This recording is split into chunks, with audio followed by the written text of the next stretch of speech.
개혁이라는 말은 새롭게 뜯어 고친다라는 뜻이지요. 그런데 그 일은 참 힘든 일입니다. 개혁이라고 하는 그 한자어를 봐도 그렇습니다. 고칠 개, 가죽 혁자입니다. 가죽으로 필요한 물건을 만들려면 짐승의 가죽을 벗긴 그대로 그 생가죽을 사용할 수 없습니다. 가죽을 두들기고 펴서 그렇게 부드럽게 만드는 공정, 그 긴 과정이 꼭 있는 것처럼 개혁이라고 하는 것은 그렇게 우리의 잘못된 것을 또 굳어진 것을 두들기고 바꾸어가는 긴 과정과 수고가 필요한 일입니다. 오늘은 제506주년 종교개혁 주일입니다. 정확히 말하면 10월 31일이 종교개혁 기념일입니다.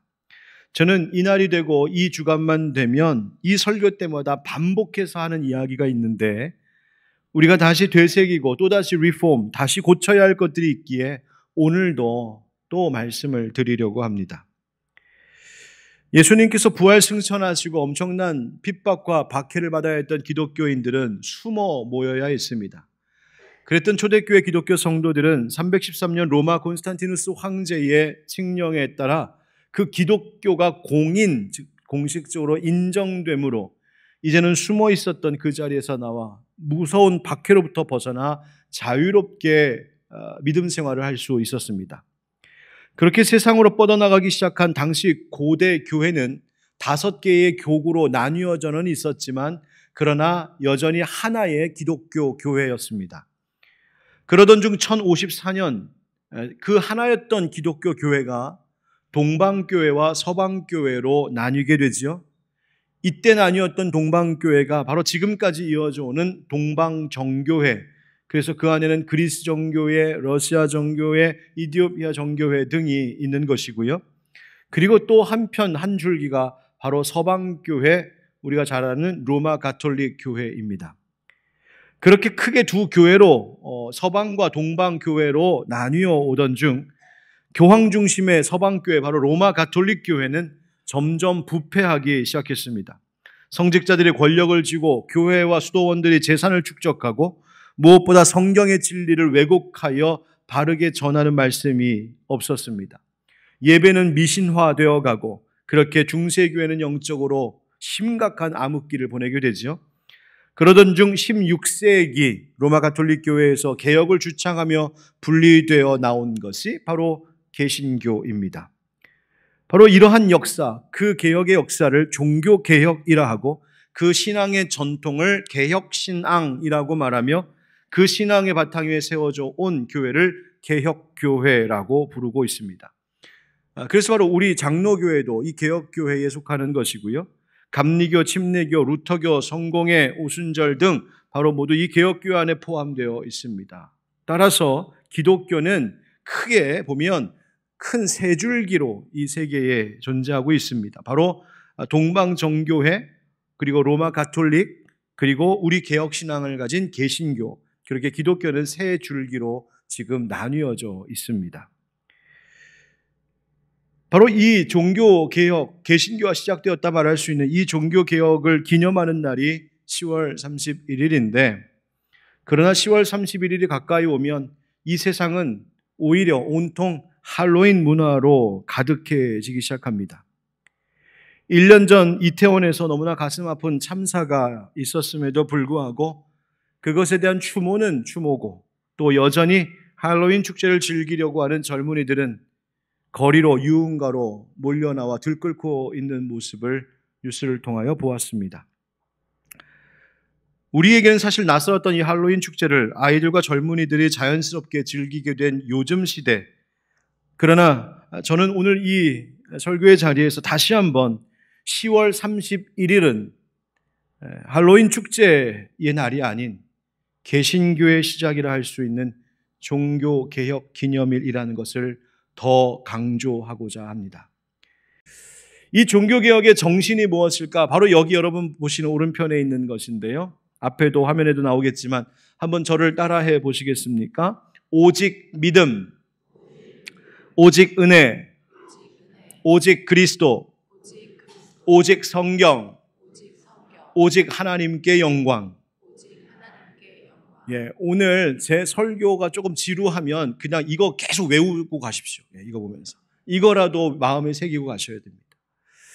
여러분, 오직 믿음이라고 하는 것은 하나님이 선물로 주신 믿음으로만 구원을 얻는다는 것입니다. 여러분 믿으십니까? 아멘.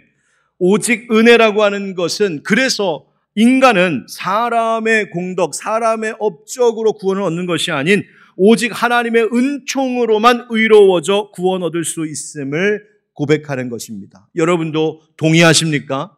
아멘.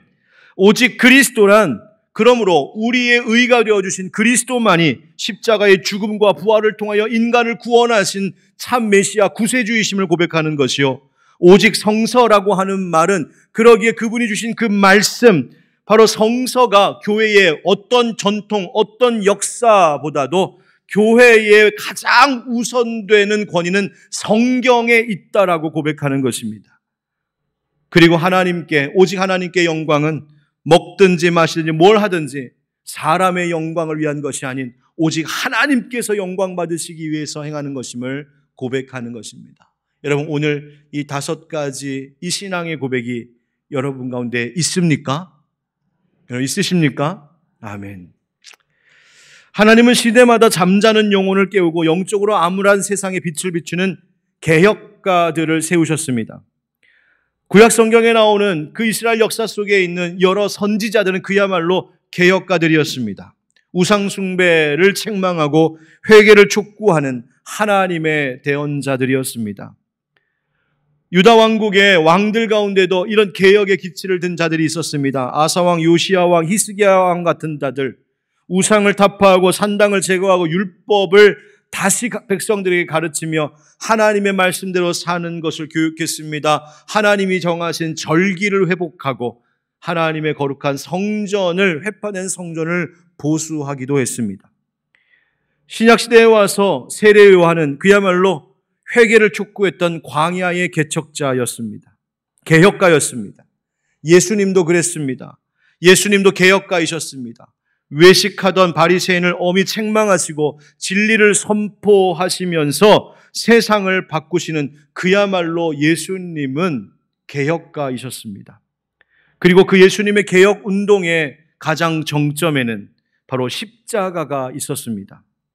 십자가야말로 예수님이 개혁의 앞선 자임을 우리에게 가르쳐주고 있습니다.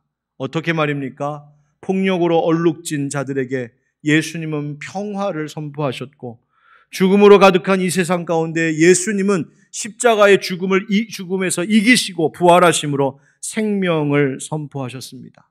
미움 가득한 세상 가운데 원수까지 사랑해야 될 것을 가르치셨고, 거짓이 난무한 이 세상 가운데 마침내 진리가 거짓을 이긴다라고 하는 하나님의 원리를 우리에게 가르쳐 주신 예수님은 그야말로 종교개혁가이셨습니다. 이러한 개혁 정신은 사도들을 비롯하여서 시대마다 참된 신앙과 말씀으로 돌아가려는 위대한 신앙인들을 통해 이어져 오다가 어둡던 그 중세교회 때 야누스, 루터, 스윙글리, 부처, 칼뱅과 같은 종교개혁의 횃불을 지펴든 개혁가들이 그 정신을 이어오게 되죠. 거기서 바로 우리가 함께 외쳤던 오직 믿음, 오직 은혜, 오직 그리스도, 오직 말씀, 오직 하나님께 영광이라고 하는 이 종교개혁 정신이 탄생하게 된 것입니다. 그리고 그 개혁의 역사 줄기에 바로 오늘 우리 하늘빛 광성교회도 함께 있는 것이죠. 그렇다면 여러분, 우리도 개혁의 깃발을 들어야 될 사람들인데 과연 어떤 개혁의 과제가 우리 가운데 있는 것일까요? 한번 따라하겠습니다. 분열을 고쳐 하나 됨으로. 사도 바울은 에베소서를 통하여서 주님께서 기뻐하시는, 주님이 세우신 교회란 본질적으로 어떤 곳인지를 말해주고 있습니다.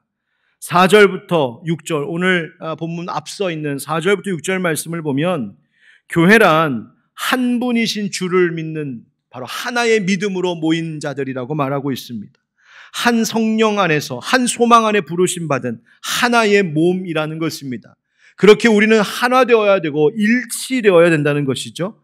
그리고 그 예수 믿는 자들이 교회 안에서 하나 된 그 모습을 통하여 바로 이 어두운 세상 가운데에 한 분이신 하나님, 사랑의 하나님, 평화의 하나님을 이 세상 가운데 나타내 보여주는 것, 바로 그것이 교회라는 것입니다.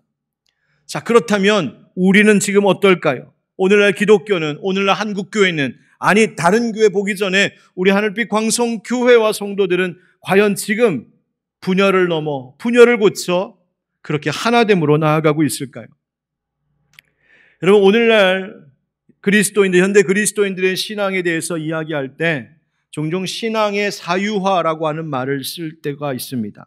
이 신앙의 사유화라고 하는 말의 의미는 신앙을 자기 개인만을 위한 것으로 그저 소유하는 그런 경향을 두고 하는 것입니다.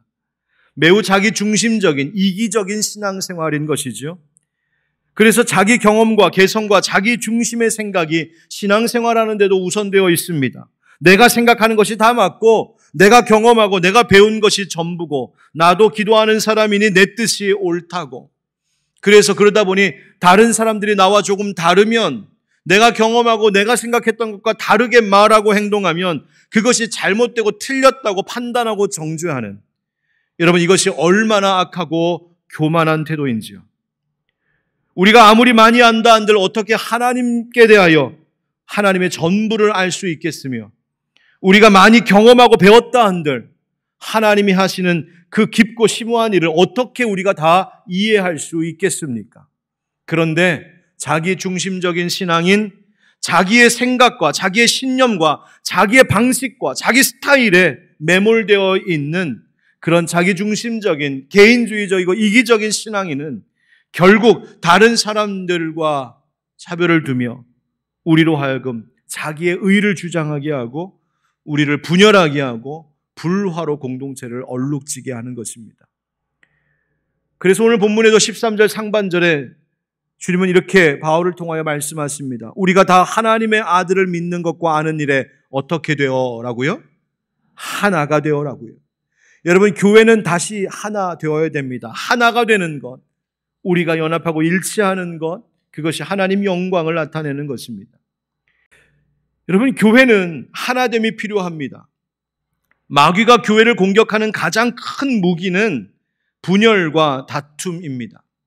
교회가 변화를 준비하고 성장하려고 할 때 마귀는 우리의 마음을 갈라놓습니다. 마음을 냉랭하게 하고 생각과 행동을 사분오일로 갈라지게 하고 서로의 말을 오해하게 하고 거칠고 공격적인 말과 태도를 우리 가운데 일으켜서 서로에게 상처를 주고 분노를 갖게 만들어버립니다. 그러다가 교회 안에 사랑했던 목사님, 사랑했던 성도님들이 미움과 다툼, 분열과 불화로 흩어지며 쓰러지는 모습들을 덜어보기도 합니다. 사랑하는 성도 여러분, 교회는 언제나 어떤 형편과 어떤 상황 속에서도 주님 안에서, 그분의 진리의 말씀 안에서 하나 되는 것이 우선임을 잊지 않기를 축복합니다.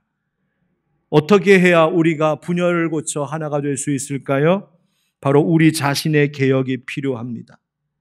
바로 신앙의 개혁은 자기를 부인하고 십자가를 지고 오히려 주님을 높이며 타인을 섬기도록 낮아지는 것. 그렇게 나를 부인하고 나를 낮출 때에 우리는 개혁되고 그것이 우리를 다시 하나 되게 하는 것입니다. 사랑하는 하늘빛 광성교회 형제 자매 여러분, 우리 하늘빛 광성교회 지금까지 그래왔던 것처럼 앞으로 이 교회의 역사가 계속되는 한 우리 안에 분열과 다툼은 사라지고 오직 예수 안에서, 성령 안에서 사랑과 진리로 하나 되어가는 우리 진정한 개혁교회 되기를 예수님의 이름으로 축원드립니다. 두 번째 따라합시다. 멈춤을 고쳐 성장으로. 멈춤을 고쳐 성장으로. 교회는 예수 그리스도의 몸입니다. 그리고 교회의 머리 되신 예수 그리스도께서는 부활하셔서 지금도 살아계신 하나님이십니다. 따라서 예수 그리스도의 몸된 교회 역시도 살아있는 생명입니다. 여러분, 생명이라면 성장하는 것이 마땅합니다. 그러니 생명을 품은 살아있는 교회라면 교회도 성장하는 것이 당연한 것입니다. 그러나 지금 제가 말씀드리는 이 교회의 성장은 양적, 수적 성장을 두는 교회 성장주의를 말하고 있는 것이 아닙니다. 교회는 그 모이는 수와 소위 교세라고 하는 것이 때로는 시대적 상황 속에서 성장하는 때도 있지만 때로는 여러 가지 어려움 가운데 멈추거나 심지어 줄어들 수도 있는 것입니다. 여러분, 지금 인구가 늘고 있습니까? 줄고 있습니까? 예, 줄고 있지요. 지금 아이들의 출생률이 너무나 심각하게 떨어지고 다음 세대 아이들이 점점 줄어들고 있죠. 다음 세대 인구가 줄어들고 있는 겁니다. 그러면 세월이 흐르면 교회의 인구도 줄어드는 것이 당연한 것입니다. 물론 전도하고 선교하며 믿지 않는 자들이 계속해서 이 교회를 채워 나아가야 하는 것이 당연한 우리의 바람이고 비전이고 사명인데, 동시에 이 사회적으로 전체적으로 수가 줄어가는 것, 그것만 가지고 모든 것을 다 말할 수는 없다는 것이죠. 그런데 혹 그와 같은 사회적 현상 때문에 교회에 모이는 그 수 자체는 줄어들더라도 절대로 교회의 성장, 멈추지 말아야 될 성장이 있습니다. 그것은 교회의 내적, 질적, 영적 성장입니다. 만약 교회가 영적으로, 내적으로, 질적으로 성장하지 않고 멈춰 있다면 그것은 병든 것이고 죽은 것입니다. 교회는 성장, 성숙해 가야 합니다. 언제까지? 13절 말씀해 보니까 이렇습니다. 우리가 다 하나님의 아들을 믿는 것과 아는 일에 하나가 되어 온전한 사람을 이루어 그리스도의 장성한 분량이 충만한 데까지 이르리니. 아멘. 여러분, 이 말씀의 의미는 한마디로 예수 그리스도의 그 완전하신 만큼 교회도 성도들도 예수님의 완전하신 만큼 거기에 도달할 만큼 성장해야 된다는 것입니다. 성경이 말하는 온전한 사람이란 무엇일까? 텔레이오스라고 하는 이 헬라어로 쓰여 있는 말인데, 이 말은 온전히 자랐다, 성숙한, 메이처, 아마추어가 아닌 메이처, 성숙한 자들이란 뜻입니다. 여러분, 그리스도인은 얼만큼 크면 다 자랐다, 얼만큼 크면 성숙했다 말할 수 있을까요? 성경이 말씀하신 것처럼 예수 그리스도의 그 충만한 만큼 예수님만큼 잘하면 되는 것입니다. 아유, 목사님, 어떻게 인간이 예수님만큼 그렇게 잘할 수 있습니까? 어떻게 저희가 예수님처럼 될 수 있습니까? 그렇게 생각하는 것 자체가 교만이 아닌가요? 아닙니다, 여러분. 하나님께서 우리를 그리스도인 되게 하신 것은 우리가 예수님만큼 성숙해지고 성장해지기를 바라시는 하나님의 꿈이 있기 때문이었습니다. 그러나 여러분, 물론 우리가 그리스도가 되는 것은 아닙니다. 다시 말해, 우리가 하나님이 되고 신이 된다는 이야기가 아닙니다. 바로 예수님을 가득 닮아가야 한다는 말입니다. 성경은 이 성숙한 사람, 온전한 사람을 하나의 완성된 제품처럼 말하지 않습니다. 온전한 사람이 되어야 된다, 온전히 성숙한 그리스도인이 되어야 한다는 말은 여전히 우리는 약하고 실수투성이이고 부족함이 있지만, 그러나 예수님의 온전하심, 예수님의 완전하심, 예수님의 장성한 분량까지 우리가 끊임없이 도달하도록 지금도 계속해서 성장하고 성숙해져 가고 있는 그 모습 자체, 바로 그것이 온전한 사람이라는 것입니다. 여러분, 오늘 이 종교개혁 주일 예배, 오늘 함께 나누는 말씀 가운데에서 여러분, 그 멈춰 있었던 여러분들의 영혼이 다시 깨어나 일어서는 은혜가 있기를 주의 이름으로 축복합니다. 무엇을 고쳐야 될지, 무엇을 돌아봐야 될지 우리는 깊이 생각해야 합니다. 세 번째로 따라하겠습니다. 지식을 고쳐 생활로. 지식을 고쳐 생활로. 여러분, 갓 태어난 신생아가 그냥 누워있는 것은 너무나 당연합니다. 그런데 이 아이가 점점 커가는데, 점점 1살, 2살 먹어가는데 아이가 꼼짝도 안 하고 일어나지도 않고 활동하지 않는다면 그건 심각한 거죠. 문제가 있는 겁니다. 여러분, 우리 신앙도 그렇습니다. 어린아이 같은 신앙을 벗는다라고 하는 것이 뭘까요? 그것은 많은 지식을 쌓는 것이 아닌, 신앙이 지식에만 머물러 있지 않고 내가 배운 대로 살아가는, 활동하는 생활로 내 신앙의 성장은 증명되는 것입니다. 14절 말씀해 보니까 우리가 어린아이가 되지 아니해야 될, 신앙 영적으로 성숙해야 할 이유가 있다고 하죠. 그것이 뭐냐면 속임수, 온갖 유혹, 세상의 풍조에 밀려 요동하지 않으려고, 흔들리지 않아야 되기 때문이라는 것입니다. 여러분, 어떤 상황에서도 흔들리지 않는 신앙, 어떤 경우에도 변함없이 마치 쓰나미가 밀려가도 떡하니 서 있는 굵은 바윗돌과 같이 그렇게 세상에 흔들리는 여러 가지 공격 속에서도 넘어짐 없이 내 믿음의 자리를 잘 지키는 것, 바로 그것이 성숙한 신앙입니다. 그런데 이 성숙한 신앙을 위하여서 필요한 것이 있답니다. 우리 15절 함께 같이 읽겠습니다. 15절 시작. 오직 사랑 안에서 참된 것을 하여 범사에 그에게까지 자랄지라. 그는 머리니 곧 그리스도라. 아멘. 오직 사랑 안에서 참된 것을 하라는 말은 진리대로 사는 것을 의미합니다. 배운 대로 깨달은 대로 사는 것입니다. 수많은 지식과 과거의 신앙의 경력과 경험, 그것 아무 의미 없습니다. 오늘 그것이 나를 변화시키지 못했고 오늘 그것이 나를 성장하지 못하게 만드는 오히려 발목 잡는 것이 된다면 그건 아무 소용이 없는 것입니다. 주님께서 말씀을 통해 사람을 통해 삶의 경험과 환경을 통하여 내게 깨닫게 하신 것, 그것을 살아내는 생활, 바로 그것이 우리에게 필요합니다. 종교개혁은 종교와 교회를 뜯어 고치는 것, 그것만이 아니라 사실 그보다는 신앙의 개혁, 내 생활의 개혁이 반드시 필요한 일입니다. 무엇을 고쳐야 할까요? 프랑스 느와용에 가면 칼빈의 생가가 있습니다. 칼빈이 살았던 집이 있습니다. 그런데 거기를 방문하고 나면 거기에 방문록을 하나 쓰게 되어 있는데 제가 거기다 남겼던 글귀를 누가 그걸 찍었는지 그것을 사진으로 찍어서 책에다가 실었는데 거기에 제가 이런 말을 써놨었습니다. 종교개혁지 탐방 마지막 날 박경수 목사. 그리고는 되게 거창하게도 거기다가 칼빈의 심장을 품고 제가 적어놨어요. 뜨거운 젊은 목사의 가슴이었어요. 여기 보시면 맨 밑에 있는 것이 칼빈의 문장 그림인데요. 칼빈은 자신의 심장을 하나님께 드립니다. 그렇게 고백했던 바로 그것이 칼빈의 문장입니다. 너무 가슴이 뜨거워서 그 종교개혁가들의 발자취를 따르고 나서 가슴이 너무 뜨거워서 10년 전 저는 주님 제가 한국으로 돌아가도 칼빈의 심장으로 살게 해달라고 그렇게 기도하며 글을 남겼어요. 그런데 그 이후로 10년이 흘렀습니다. 과연 저는 지금도 칼빈의 심장을 품고 목회하고 있을까요? 영적으로 암울했던 도시를 살리고 박해를 피해왔던 그 개신교도들을 위해 힘겨운 목회를 행하고 오직 말씀을 바르게 전하고 기독교의 진리를 정리하고 성경대로 살아내어지는 제네바 도시를 개혁하기 위하여 일생을 바쳤던 칼빈, 과연 나는 그와 같은 개혁가의 심장으로 살고 있을까? 어젯밤 저는 준비하면서 가슴을 치며 회개했습니다. 아무리 그런 멋진 탐방지들을 방문하고 공부하고 역사를 배웠다 할지라도 지난 10년 동안 날마다 나를 끊임없이 개혁하지 않으면 안 되었던 것을, 날마다 내 심장이 예수님의 심장, 칼빈의 심장같이 뛰도록 나를 변화시키지 않으면 안 되었던 것을 저는 무릎 꿇고 하나님 앞에 회개했습니다.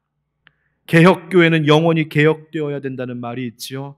아니, 그 전에 개신교 목사는, 개신교 성도는 영원히 날마다 개혁되어야 합니다.